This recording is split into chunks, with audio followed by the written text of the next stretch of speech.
Assalamualaikum warahmatullahi wabarakatuh. Waalaikumsalam warahmatullahi wabarakatuh.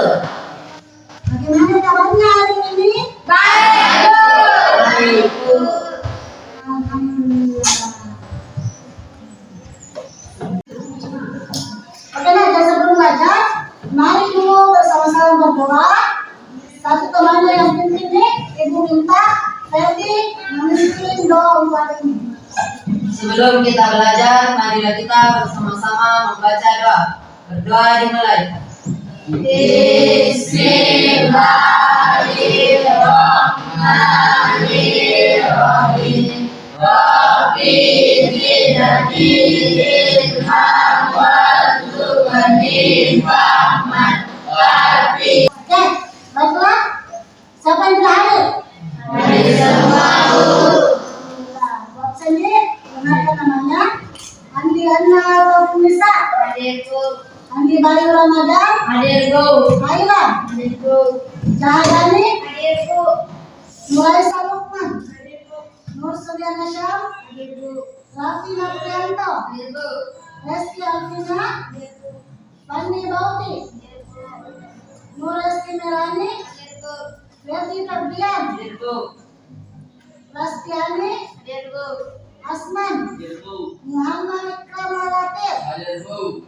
Nur Hikmah. Hadirku. Masih ada yang belum.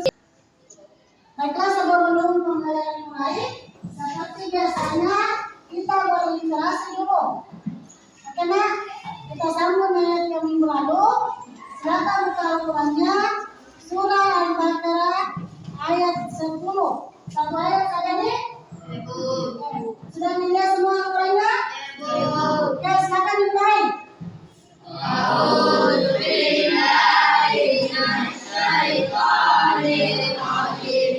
Bismillahirrahmanirrahim.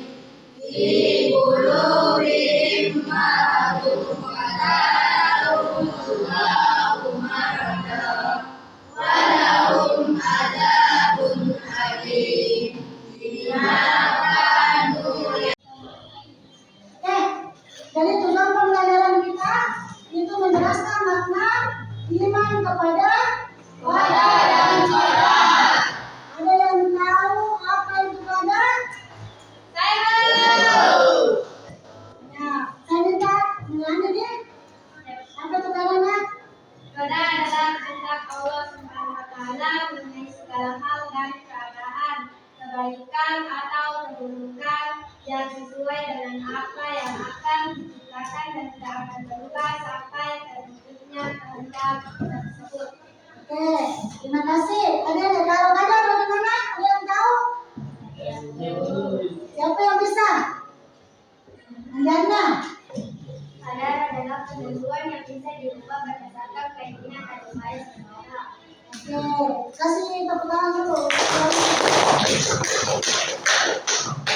Jadi qadar dan qadar itu adalah ketentuan Allah Subhanahu wa taala yang telah ditentukan mulai dari sejak zaman azali. Yang qadar dan qadar itu biasa disebut juga dengan takdir, ya. Oke. Oke, kita lanjut ya. Dari tujuan pembelajaran kita masuk ke peta konsep. Ya, di sini yang akan menjelaskan itu mengenai, perhatikan di atas, mengenai iman kepada qadar dan qadar. Ini adalah pengertian qadar, kemudian takdir. Takdir itu terbagi menjadi dua, ada takdir muallaq dan ada takdir mutlak. Yang ketiga itu manfaat beriman kepada qadar. Kemudian yang terakhir adalah hikmah. Sekarang kita lihat pengertiannya.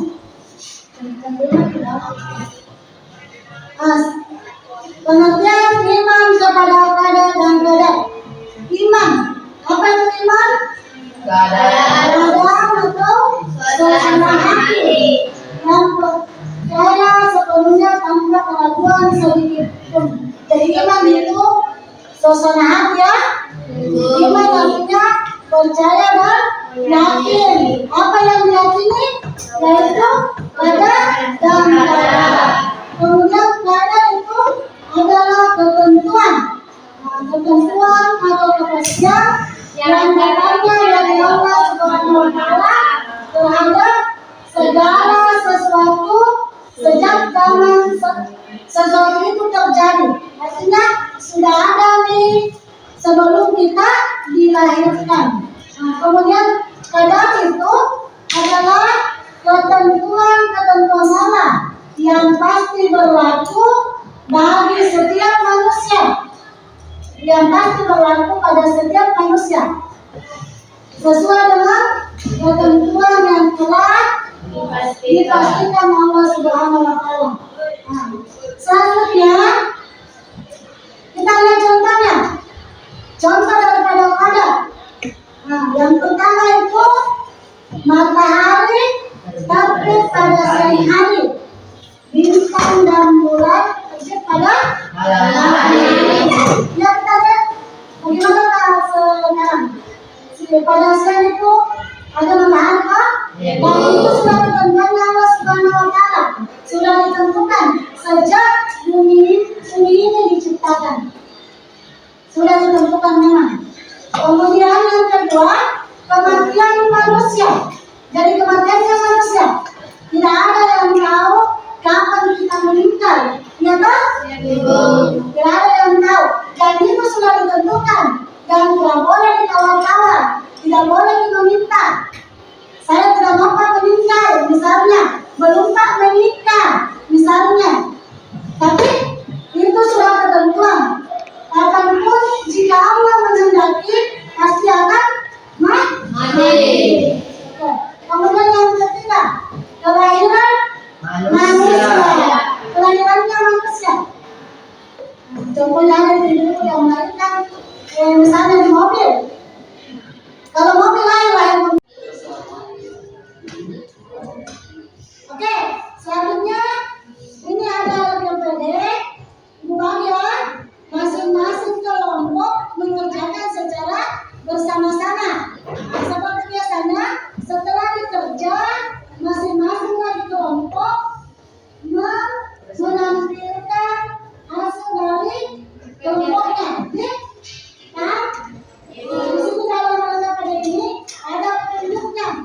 Jadi silakan bekerja sesuai dengan petunjuk yang ada di LPD ini. Karena oke, saya bagi ini.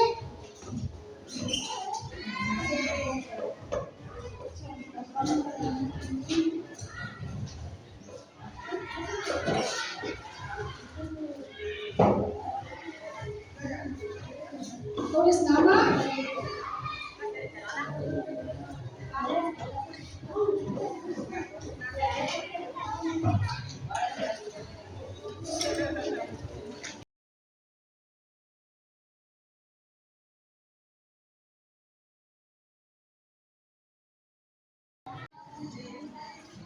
Baiklah, ada yang sudah selesai?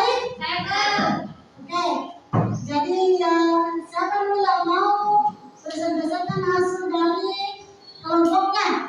Siapa yang bersedia? Kelompok 3, kelompok lain dari mana?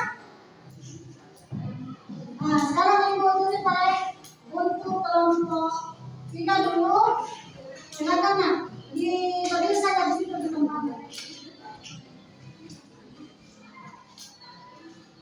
Baik, Assalamualaikum warahmatullahi wabarakatuh. Waalaikumsalam warahmatullahi wabarakatuh. Saya perwakilan dari kelompok 3 akan mempresentasikan hasil kerja kami. Yang pertama, apa pengertian pada dan berat? Pengertian pada dan berat. Pada adalah ketentuan Allah yang sudah dijelaskan di Lauhul Mahfuz. Sedangkan berat adalah realisasi atau pelaksanaan daripada. Ini adalah pewujudan dari ketetapan Allah di dunia nyata sesuai dengan kehendaknya. Istilah takdir mualaf adalah takdir, pengertian yaitu yang masih bergantung pada usaha dan ikhtiar manusia. Takdir mubrak, pengertian, yaitu ketetapan Allah yang bersifat pasti dan tidak. Tawakal adalah konsep dalam agama Islam yang berarti menyerahkan dan mempercayakan segala urusan. Doa adalah ketulusan dan keikhlasan serta keyakinan. Baik itulah yang dapat saya sampaikan. Jika ada kesalahan mohon dimaafkan. Wabillahi taufiq wal hidayah. Assalamualaikum warahmatullahi wabarakatuh. Terima kasih. Baiklah, kasih dulu untuk kelompok 3. Sekarang kelompok berapa lagi yang tahu? Yang selesai? Kelompok berapa? Atau ikuti ya? Kelompok 1. Silakan ya. Assalamualaikum warahmatullahi wabarakatuh. Waalaikumsalam warahmatullahi wabarakatuh. Saya perwakilan dari kelompok 1 ingin mempresentasikan hasil tugas kelompok kami, yakni perbedaan antara pada dan pada. Perbedaan antara pada dan pada adalah ketetapan Allah Subhanahu wa taala bagi makhluknya yang telah ditentukan sejak zaman azali. Sedangkan pada merupakan perwujudan ketetapan Allah Subhanahu wa taala bagi makhluknya dalam ukuran dan bentuk yang sesuai dengan yang sudah diterapkan sebelumnya. Pengertian takdir molak, takdir yang masih melibatkan usaha manusia. Takdir mudah, pengertiannya yakni takdir yang sudah tidak bisa diusahakan manusia. Ikhtiar, yakni usaha atau perbuatan yang dilakukan manusia untuk mencapai sesuatu. Tawakal, pengertiannya yakni berserah dan bersabar kepada kehendak Tuhan. Dan doa, pengertiannya yakni permohonan harapan atau pujian yang ditujukan kepada Tuhan. Baik, itulah tadi hasil tugas kelompok kami. Wabillahi taufiq wal hidayah. Assalamualaikum warahmatullahi wabarakatuh. Waalaikumsalam warahmatullahi wabarakatuh. Tahu untuk kelompok 1. Oke, setelah teman-teman kalian mempresentasikan hasil belajarnya, hasil diskusinya, bagaimana menurut kalian? Menyenangkan ini pembelajarannya bagaimana? Dan baiklah, sebelum kita keluar, ibu minta membaca dulu salah satu surah. Surah pendek ya? Yang dipimpin oleh temannya Ikram. Surah apa Ikram? Oke, silakan. Jadi membaca surah An-Nas secara bersama-sama. Mulai. Sebelum kita mengakhiri pembelajaran, adalah kita bersama-sama membaca surah An-Nas. Surah dimulai. Bismillah.